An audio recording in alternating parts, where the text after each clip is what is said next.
Welcome to my YouTube channel. आज हमारा पहला लेक्चर है और अगर आपने सब्सक्राइब नहीं किया है तो आप लोग मेरे चैनल को सब्सक्राइब कर लें।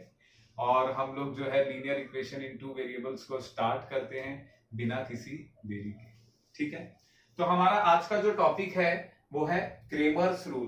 ठीक है बच्चों, क्रेमर्स रूल में ये जो वर्ड आ रहा है, this is the name and actually last name of the mathematician. ये उस मैथमेटिशियन का लास्ट नेम है जिसने ये रूल हमको दिया। ठीक है, अब इस रूल में क्या करते हैं, कैसे सॉल्व करते हैं।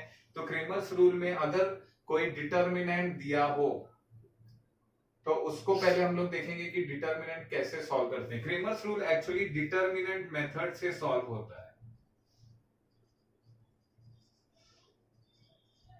तो क्रेमर्स रूल का ही दूसरा नाम है डिटर्मिनेंट मेथड। और डिटर्मिनेंट मेथड में हमको पहले ये समझना पड़ेगा कि डिटर्मिनेंट होता क्या है। तो डिटर्मिनेंट को ऐसे लिखा जाएगा, यहां पर रोज होंगे और ऐसे टर्म्स को कॉलम बोला जाएगा। तो जैसे कि आपको दिख रहा है इस डिटर्मिनेंट में 2 रो है, तो ये 2 रोज और 2 कॉलम्स वाला डिटर्मिनेंट है। ठीक है बच्चों, अब इस डिटर्मिनेंट को सॉल्व करने के लिए हमें जो है टर्म्स को डायगनली मल्टीप्लाई करना पड़ता है। तो a मल्टीप्लाइड बाय d हो जाएगा ad, और उसके बाद बीच में आएगी फॉर्मूले की माइनस साइन, और उसके बाद b मल्टीप्लाइड बाय c हो जाएगा bc।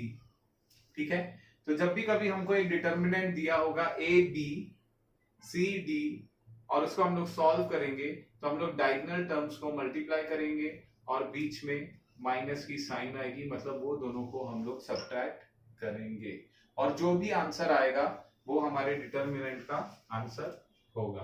ठीक है बच्चों, तो ये चीज एक जस्ट बेसिक इंट्रोडक्शन था डिटर्मिनेंट का। इसमें मैंने ज्यादा एक्सप्लेनेशन आपको नहीं दिया है, but when we start the exercise मैं और डीप एक्सप्लेनेशन में जाऊंगा और हम लोग step by step Cramer's rule को अप्लाई करेंगे। क्रेमर्स रूल के बारे में अगर आपको याद हो तो अभी तक मैंने कोई बात नहीं की है, तो हम लोग जैसे ही सम पर जाते हैं हम लोग क्रेमर्स रूल की बात करेंगे। तो मैं क्रेमर्स रूल का पहला क्वेश्चन जो आपकी टेक्स्ट बुक में है उसको ओपन करता हूं, प्रैक्टिस सेट 1.3 में से। ठीक है बच्चों, तो हम लोग स्टार्ट करते हैं practice set 1.3। Alright, practice set 1.3 start करने के लिए मैं पहला क्वेश्चन बोर्ड पर लिख देता हूं।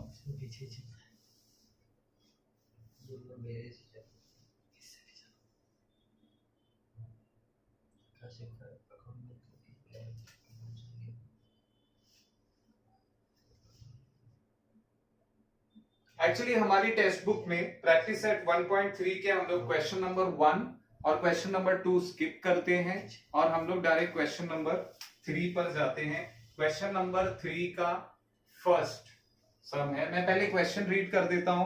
क्वेश्चन क्या है, solve the following simultaneous equation using Cramer's rule. Once again, solve the following simultaneous equations using Cramer's rule. ठीक है बच्चों, पहला क्वेश्चन बोर्ड पर 3x minus 4y is equal to 10, और इसमें दूसरा इक्वेशन भी दिया गया है 4x plus 3y is equal to 5। ठीक है, तो अब हम लोग क्या करेंगे, हम लोग पहले दोनों इक्वेशन को बोर्ड पे कॉपी कर लेंगे। तो हमारा पहला इक्वेशन जो हम लोग लिखेंगे 3x minus 4y is equal to 10, और दूसरा उसी के नीचे x के टर्म के नीचे x का टर्म आना चाहिए और y के टर्म के नीचे y का टर्म आना चाहिए, कांस्टेंट नंबर के नीचे कांस्टेंट नंबर आना चाहिए। जैसे कि हमने पढ़ा था linear equation in two variables के स्टैंडर्ड फॉर्म को लिखा जाता है ax plus by is equal to c, और हमने डिस्कस किया था कि a b c जो है रियल नंबर्स हैं, a and b and c, a b and c are real numbers, where a and B are not equal to 0 at the same time. A और B equal to 0 at the same time नहीं हो सकते। ठीक है, तो अगर हम लोग इस इक्वेशन से इस इक्वेशन को कंपेयर करें तो हमारे इस इक्वेशन का नंबर है इक्वेशन नंबर 1 और इस इक्वेशन का नंबर क्या है, इक्वेशन नंबर 2। तो अगर लीनियर इक्वेशन से हम लोग इसको कंपेयर करते हैं तो ये वाला नंबर जो x के साथ है वो a हुआ, लेकिन वो पहले इक्वेशन का पार्ट है तो वो a1 हो जाएगा। ठीक है बच्चों, तो हम लोग लिखेंगे a1 इज इक्वल टू, इसी तरह सेकेंड इक्वेशन का जो a हो जाएगा वो a2, similarly b1 b2 c1 और c2, राइट। तो what is the value of a1, याद रखना a b c, पहले इक्वेशन का a b c a1 b1 c1, दूसरे इक्वेशन का a b c a2 b2 c2, right. तो हमारे a1 की वैल्यू यहां से हमको मिलेगी 3, a2 की वैल्यू क्या हो जाएगी 4, b1 की वैल्यू 4 नहीं होगी बच्चों, -4 होगी। जैसा कि मैं आपको हमेशा कहता हूं माइनस साइन को हमें लेके चलना है, तो हम लोग लिखेंगे -4 और c1 की वैल्यू क्या हो जाएगी 10 हो जाएगी। इसी तरह b2 की वैल्यू क्या हो जाएगी 3, c2 इज इक्वल टू 5। तो हमको ये सारी वैल्यूज मिल गई है। हम लोगों ने क्या किया, इस इक्वेशन को हमने स्टैंडर्ड फॉर्म से कंपेयर किया और स्टैंडर्ड फॉर्म से इसको कंपेयर करने के बाद हमको a1 b1 c1 a2 b2 c2 की वैल्यू मिल गई है। अब हम लोग क्या करेंगे, अकॉर्डिंग टू क्रेमर्स रूल हम लोग क्या बनाएंगे, हम लोग डिटर्मिनेंट बनाएंगे। ठीक है बच्चों, तो डिटर्मिनेंट हमको क्रेमर नाम के साइंटिस्ट ने क्या बताया कि हम लोग पहले डिटर्मिनेंट बनाएंगे डी। ठीक है, और जब हम लोग डिटर्मिनेंट डी बनाएंगे तो उस डिटर्मिनेंट में हमको वैल्यूज लिखनी पड़ेगी a1 और a2 की। a1 की वैल्यू क्या है, a1 की वैल्यू है 3, a2 की वैल्यू है 4। इसी तरह सेकेंड रो में सेकेंड कॉलम में आएगा b1 और b2, ये हमारा d कंप्लीट हो गया। ठीक है, पहले इससे पहले कि हम लोग इसको सॉल्व करें हम लोग पहले लिख लेते हैं दूसरे और डिटर्मिनेंट जो हमें इस इक्वेशन में इस क्वेश्चन में बनाने हैं। तो ये तो डिटर्मिनेंट d था, अब अगला डिटर्मिनेंट जो हम लोग बनाएंगे वो डिटर्मिनेंट होगा dx।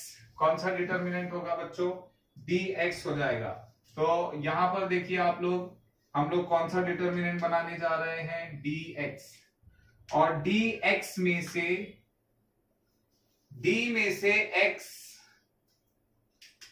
ये जो x है वो इधर आ गया है, इसलिए हम लोग ये x के टर्म को a1 और a2 को, जो x के टर्म थे a1 और a2 3 और 4, इसको रिप्लेस करेंगे कांस्टेंट टर्म के साथ। तो हमें क्या मिलेगा 10 5, और यहां पर b1 और b2 हमें एज इट इज लिखना है from the determinant d। Determinant d से सेम टर्म को कॉपी करना है -4 और 3। इज दैट क्लियर बच्चों। अब हम लोग आगे चलते हैं, आगे देख लेते हैं dy।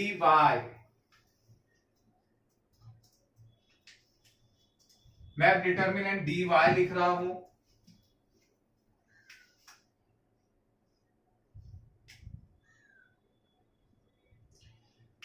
अब इसको भी ध्यान देना है आपको।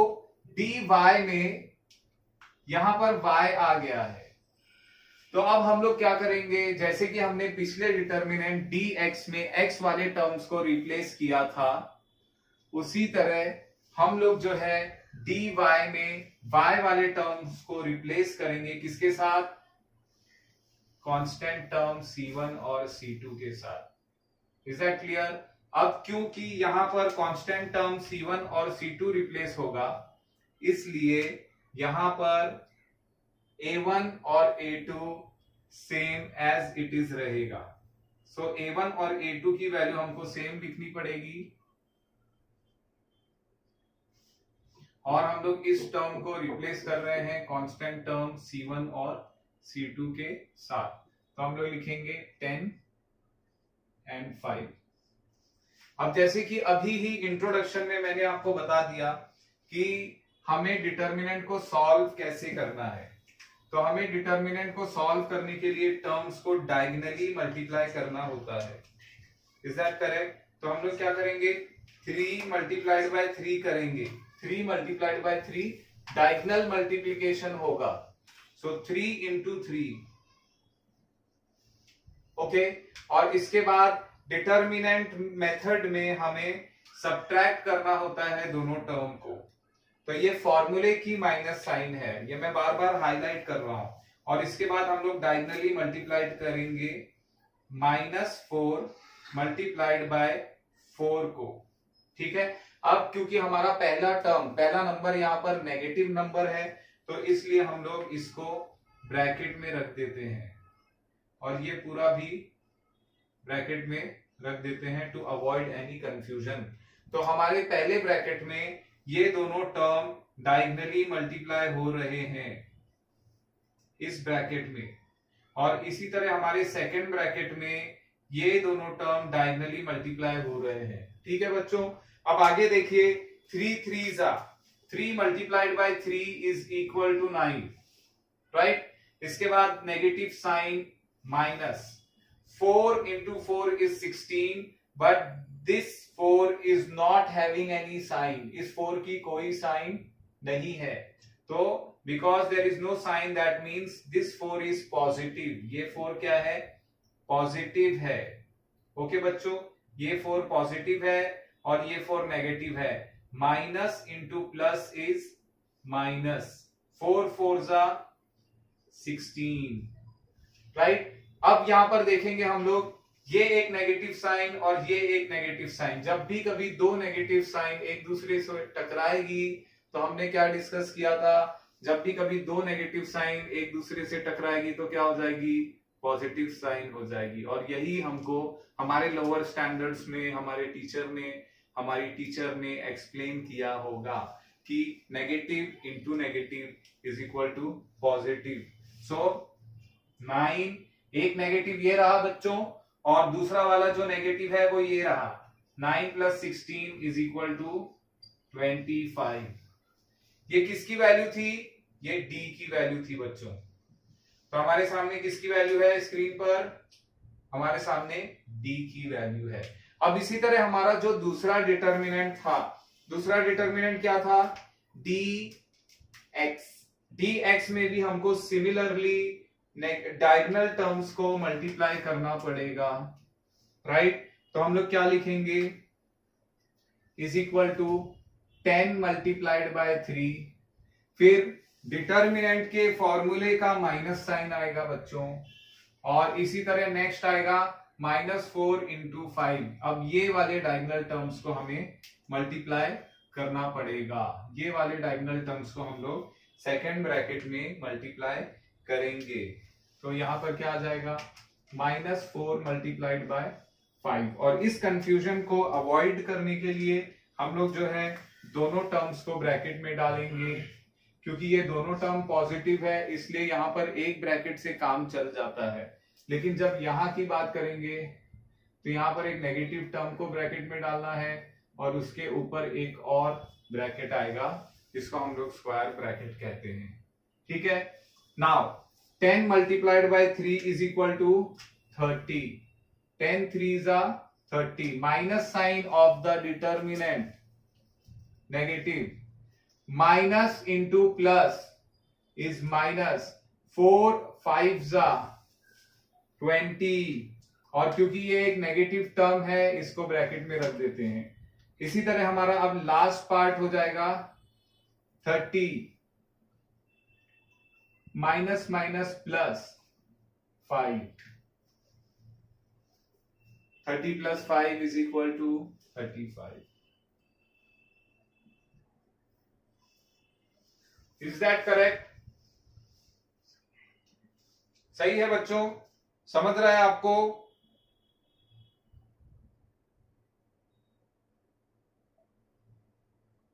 अब आगे चलते हैं हम लोग। अब हमारा जो डिटर्मिनेंट है नेक्स्ट, वो है dy।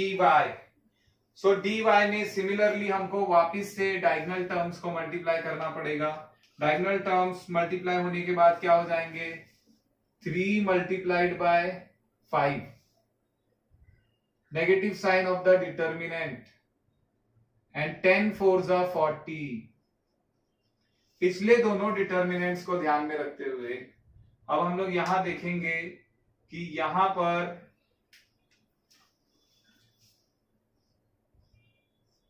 पर कोई भी नेगेटिव नंबर नहीं था, इसलिए मैंने इसको यहां पर नेगेटिव के लिए एक एक्स्ट्रा ब्रैकेट नहीं डाला। यहां पर एक्स्ट्रा ब्रैकेट था, यहां एक्स्ट्रा ब्रैकेट था, लेकिन यहां नहीं है।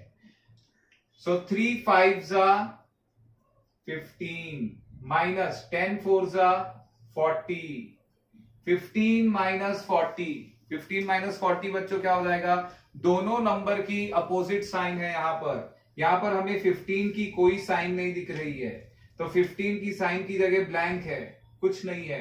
और यहां पर 40 की साइन क्या है, minus. When the signs are opposite, जब भी साइन अपोजिट होगी हम लोग क्या करेंगे, हम लोग सब्ट्रैक्ट करेंगे from greater number lower number.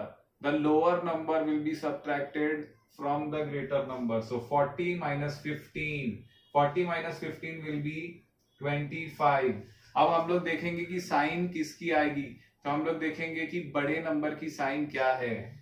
15 और 40 में से greater number is 40 and it sign is minus, तो माइनस 25। ठीक है बच्चों, अब छोटी सी एक करेक्शन छोटा सा है जो ऊपर वाले स्टेप में है। मैंने बोला तो सही था मल्टीप्लाई करने के टाइम, लेकिन लिखने के टाइम मैंने गलत लिख दिया है, तो आपने ये नोटिस कर लिया होगा बच्चों।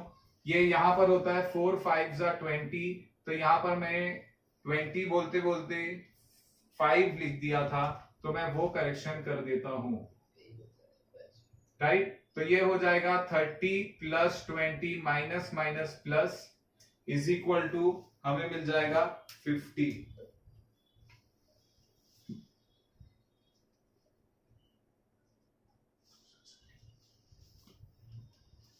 राइट बच्चों, अब हम लोग आगे चलते हैं और आगे देखते हैं। Bye Cramer's rule,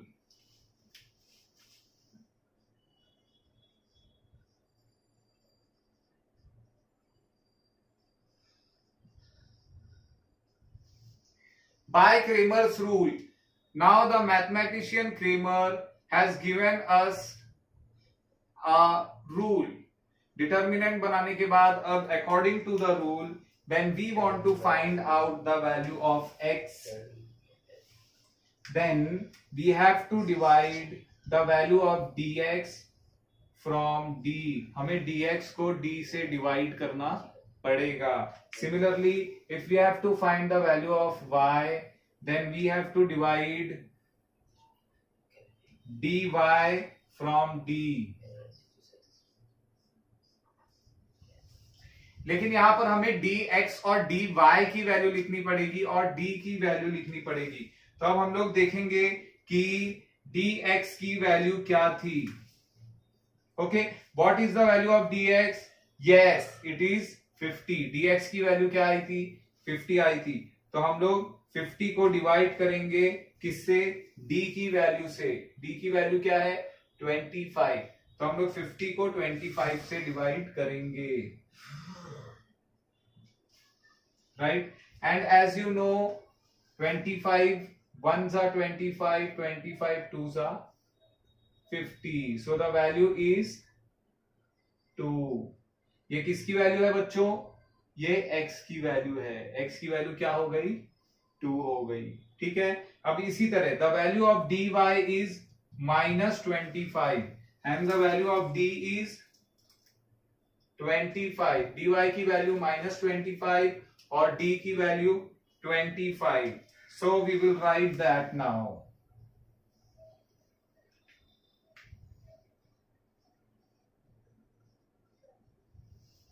Now you have to see clearly and pay close attention to this.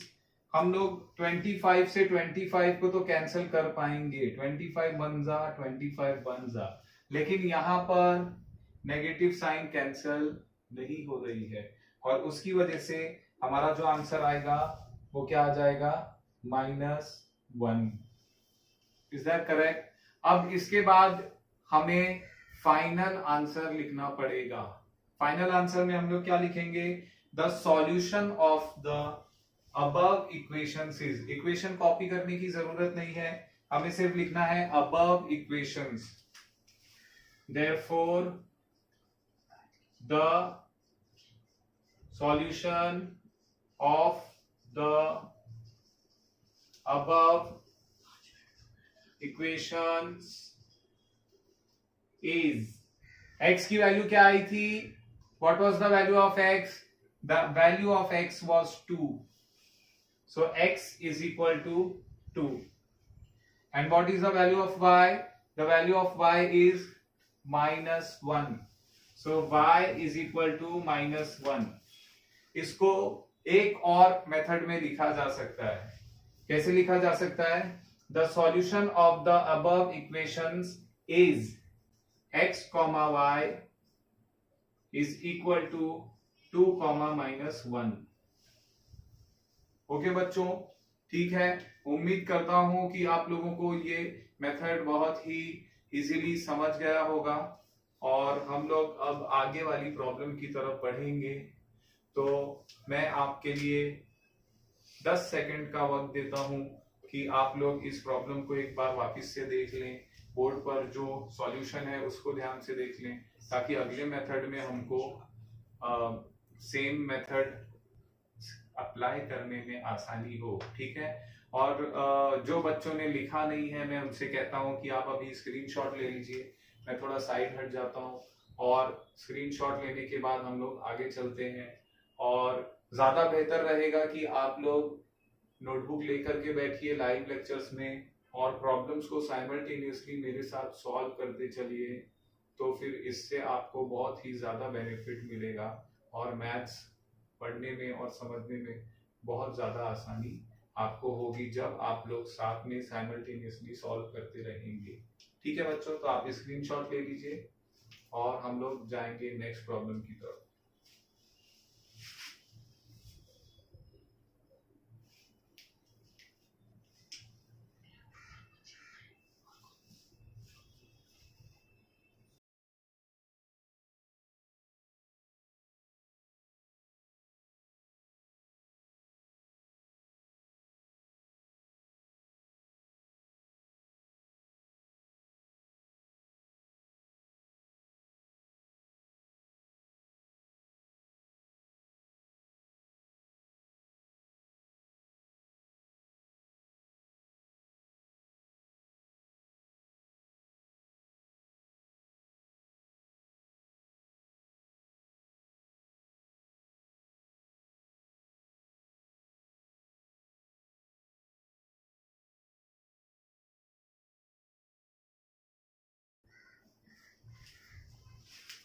Alright students, हम लोग बढ़ते हैं नेक्स्ट प्रॉब्लम की तरफ, और मैं अगला क्वेश्चन जो है बोर्ड पर लिखता हूं।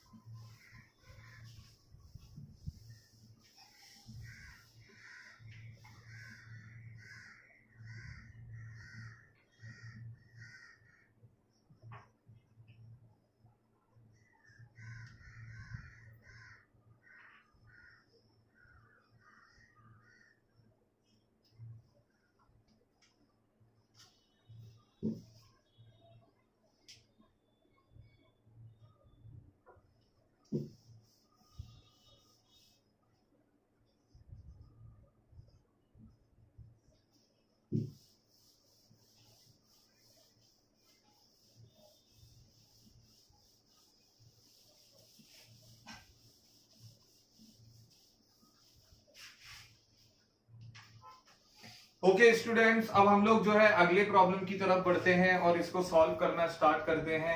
अब हम लोग थोड़ा सा अपनी स्पीड को इंक्रीज करेंगे, और इसी मेथड को, जो प्रीवियस मेथड हमने अभी स्टडी किया है, उसको अप्लाई करते हुए हम लोग अगली प्रॉब्लम की तरफ बढ़ेंगे। ठीक है, तो जैसे कि मैंने आपको बताया था, हमें सेम मेथड में दोनों इक्वेशंस को लिखना है। सेम मेथड नहीं बल्कि सेम फॉर्मेट में। सो 4x + 3y is equal to 4. This was the first equation. और इसके बाद आएगा second equation 6x is equal to 8 minus 5y।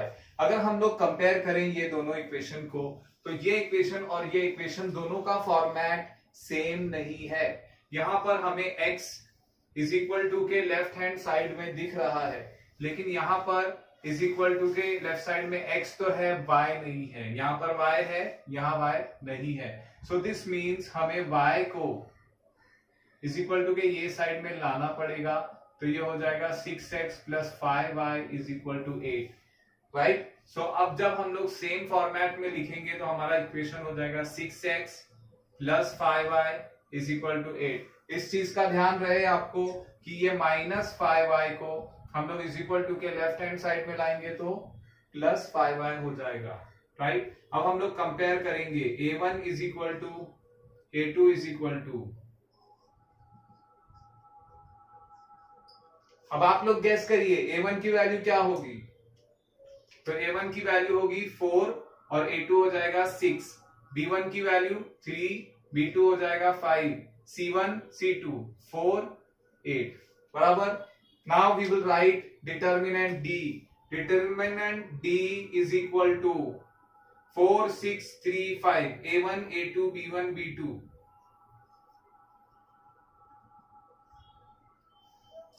इसी तरह हम लोग नेक्स्ट डिटर्मिनेंट भी लिख लेते हैं सॉल्व करने के पहले।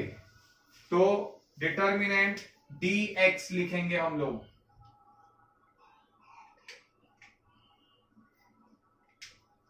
dx में हमें ध्यान देना है कि x वाले टर्म रिप्लेस होंगे c1 और c2 के साथ। तो यहां पर रिप्लेस होकर के आएगा, कौन सा टर्म आएगा, 4 और 8। 4 और 8 किसको रिप्लेस कर रहा है बच्चों, 4 और 6 को। ये मैं ये वाला 4 लिख रहा हूं, 4 और 8 लिख रहा हूं, और इसके बाद आएगा 3 5। We will also write determinant dy, right.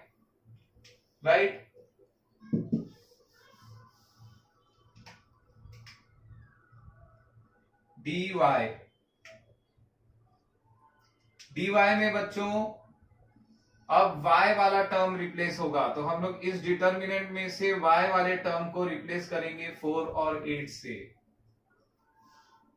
y वाला टर्म रिप्लेस होकर के 4 और 8 यहां पर आ रहा है। यही चीज का हमको ध्यान देना है और आपको यहीं पर केयरफुल रहना है बच्चों। जो डिटर्मिनेंट दी था 4 6 3 5, ये तो हमें लिखने में कोई प्रॉब्लम नहीं होगी, लेकिन जब हम लोग dx लिखेंगे तो हमें बहुत ही केयरफुली x वाले टर्म्स को रिप्लेस करना है c1 और c2 के साथ। क्योंकि मैंने यहाँ पर इसको हाईलाइट किया है तो आपको ये डिफरेंस समझ में आएगा। देखिए c1 और c2 की वैल्यू 4 और 8 को मैंने यहाँ पर लिख दिया है, right.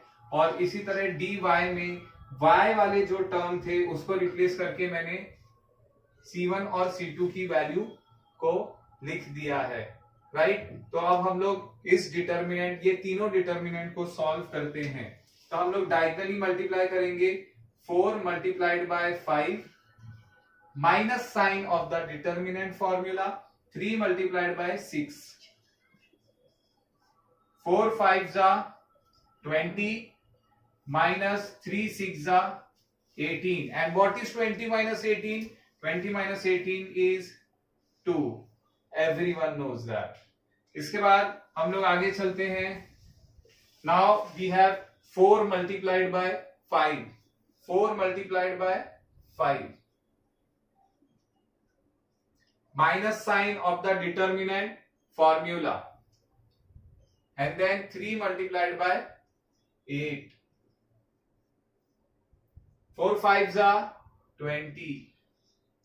Minus 3 8s are 24. Is that correct? तो यहां पर हमें क्या मिल रहा है, 20 minus 24, right? So let us take that into consideration. 20 is a smaller number, 24 is the bigger number, but 24 has a negative sign and 20 has no sign. That means 20 is positive. This is positive and that is negative. That means sign of both the number is different. And when the signs are different, we will subtract or add? We will subtract. So 24 minus 20 is 4. Now what is the sign of greater number? Sign of greater number is negative, right? इसी तरीके से अब हम लोग next वाला problem देखते हैं. 4 multiplied by 8 minus sign. 4 6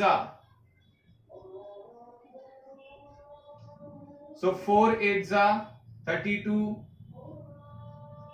4 6 24. And what is 32 minus 24? 8. Everyone knows that. तो हम लोग ये लिख देते हैं. ठीक है. अब हम लोग आगे चलेंगे बाय क्रेमर्स रूल.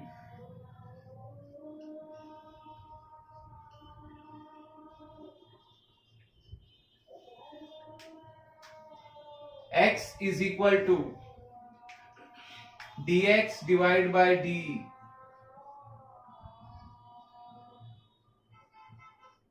और सिमिलरली y हो जाएगा dy डिवाइड बाय d.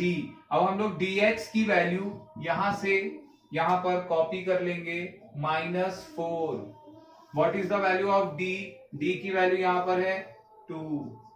2 1 2 2 और अगर आप ध्यान दें तो माइनस साइन अभी वही है और माइनस साइन कैंसिल नहीं हुई है. So the answer is -2. Similarly, the value of dy is 8. The value of d is 2. 2 1 2 4 Final answer. Therefore, the solution of the above equations is x comma y is equal to -2 4. Is that correct? आप लोग इसका screenshot ले लीजिए और हम लोग अगला problem discuss करेंगे. सिर्फ ओरली डिस्कस करेंगे और कल के हमारे लेक्चर में लाइव एट 4 PM पर हम लोग जो है अगले मेथड पर चले जाएंगे और मैं आपको अगला मेथड एक्सप्लेन करूंगा. तो आप स्क्रीनशॉट ले लीजिए.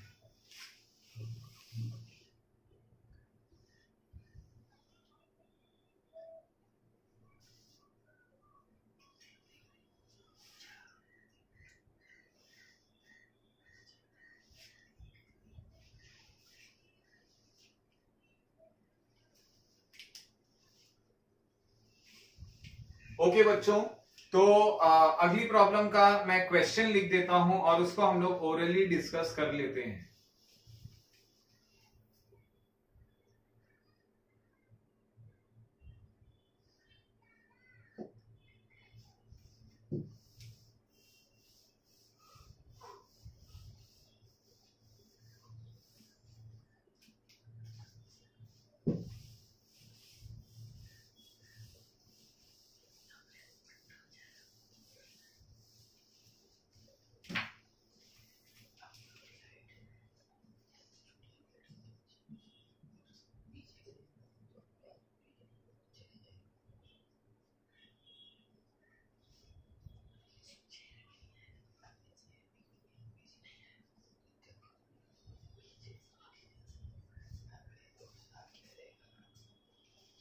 तो जैसा कि आप लोग देख रहे हैं यहां पर मैंने दोनों इक्वेशन लिख दिया है. पहला इक्वेशन क्या है? पहला इक्वेशन है x + 2y = -1. सेकेंड इक्वेशन क्या है? 2x - 3y = 12. बराबर. तो अब हम लोग क्या करेंगे? मैं जैसे कि मैंने कहा मैं आपको सिर्फ ओरली बताऊंगा और आपको इस चीज को अब अपने आप से सॉल्व करने की कोशिश करना है. तो पहले हम लोग इस इक्वेशन को ऊपर लिखेंगे और उसके नीचे सेम फॉर्मेट में सेकेंड इक्वेशन लिखेंगे. तो ये 2x x के नीचे आएगा, प्लस के नीचे यहां पर ये वाली साइन आएगी -3y = 12. राइट. अब हम लोग जब ये दोनों को कंपेयर करेंगे तो कंपेयर करके क्या हो जाएगा? a1 = x के साथ कोई नंबर दिख रहा है बच्चों? कोई भी नंबर नहीं दिख रहा है, तो ये आपको याद रखना है, जिसका कोई नहीं उसका ऊपर वाला, जिसका कोई नहीं उसका ऊपर वाला, और ऊपर वाला क्या है, 1 है। तो जहां पर आपको कुछ नहीं दिख रहा है वहां पर क्या रहेगा, 1 रहेगा। ओके, तो ये 1 है, तो A1 की वैल्यू क्या आ गई, 1 आ गई। A2 की वैल्यू 2, B1 की वैल्यू 2, B2 की वैल्यू बताइए बच्चों। यस, B2 की वैल्यू हो जाएगी -3। B2 की वैल्यू क्या हो जाएगी, -3 हो जाएगी। इस चीज का हमें ध्यान रखना है। सिमिलरली C1 की वैल्यू हो जाएगी -1। तो ये हमको याद रखना है कि जब भी हम लोग नेगेटिव नंबर्स देखेंगे हमें साइन को लेकर के चलना है, साइन को हमें साथ में लेके चलना है और साथ में लिखना है। तो C1 की वैल्यू हो जाएगी -1 और C2 की वैल्यू हो जाएगी 12। अब जब हम लोग डिटर्मिनेंट बनाएंगे तो क्या होगा, डिटर्मिनेंट में हम लोग लिखेंगे D इज इक्वल टू, बार बनाएंगे और लिखेंगे 1 2, पहले रो में, सेकेंड रो में आएगा 2 -3। ठीक है, सेकेंड डिटर्मिनेंट कौन सा है, dx, और dx में हमने क्या डिस्कस किया था कि x वाले जो नंबर्स है वो C1 और C2 से रिप्लेस होंगे। तो dx में क्या आएगा, -1 2 12 -3। यस, और जब हम लोग dy वाला डिटर्मिनेंट लिखेंगे तो क्या हो जाएगा, dy वाले डिटर्मिनेंट में हम लोग y वाले नंबर्स को C1 और C2 से रिप्लेस कर देंगे। यस, तो ये हो जाएगा 1 के आगे आएगा -1। नेक्स्ट वाले रो में क्या आ जाएगा, dy में 2 और 12। अब हम लोग ये तीनों डिटर्मिनेंट को डायगोनल टर्म्स, पहले ये डायगोनल टर्म मल्टीप्लाई करेंगे, टॉप लेफ्ट से बॉटम राइट वाला डायगोनल टर्म्स को मल्टीप्लाई करेंगे, बीच में माइनस साइन आएगी, और फिर अपोजिट डायगोनल वाले टर्म्स को हम लोग मल्टीप्लाई करेंगे और फिर दोनों को सब्ट्रैक्ट करेंगे। जो वैल्यू आएगी वो वैल्यू किसकी होगी, डी की। सिमिलरली सेम मेथड से सब्ट्रैक्ट करके हमको नेक्स्ट वैल्यू मिलेगी किसकी, डी एक्स की वैल्यू मिलेगी, और इसी तरह हमको मिलेगी डी वाई की वैल्यू। और हमें लास्ट में क्या लिखना है बच्चों, हमें लास्ट में लिखना है D x upon D. D x upon D क्या होता है, एक्स की वैल्यू होती है।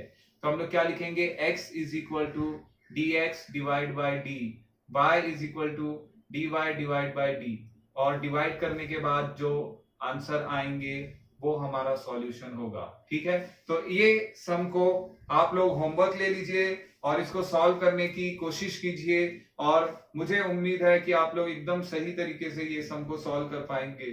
ठीक है, आपको कॉन्फिडेंस हो ना हो, मुझे आप पर कॉन्फिडेंस है। तो ये पूरी एक्सरसाइज के 3 सम हमने डिस्कस किए हैं और बाकी के 3 सम आपको सॉल्व करने हैं। अगर उसमें कोई प्रॉब्लम आती है तो कल के लाइव चैट में हम लोग वो प्रॉब्लम डिस्कस करेंगे। और अगला टॉपिक जो है वो कौन सा है बच्चों, आप लोग टेक्स्ट बुक में एक बार रीड कर लीजिएगा। वो टॉपिक का नाम है,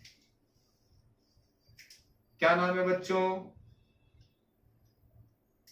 है टेक्स्ट बुक आपके पास, उस टॉपिक का नाम है equations reducible to linear equation in 2 variables. और इसका लेक्चर हम लोग कल रखेंगे लाइव एट 4 PM। ठीक है, तब तक के लिए खुदा हाफिज, अलविदा।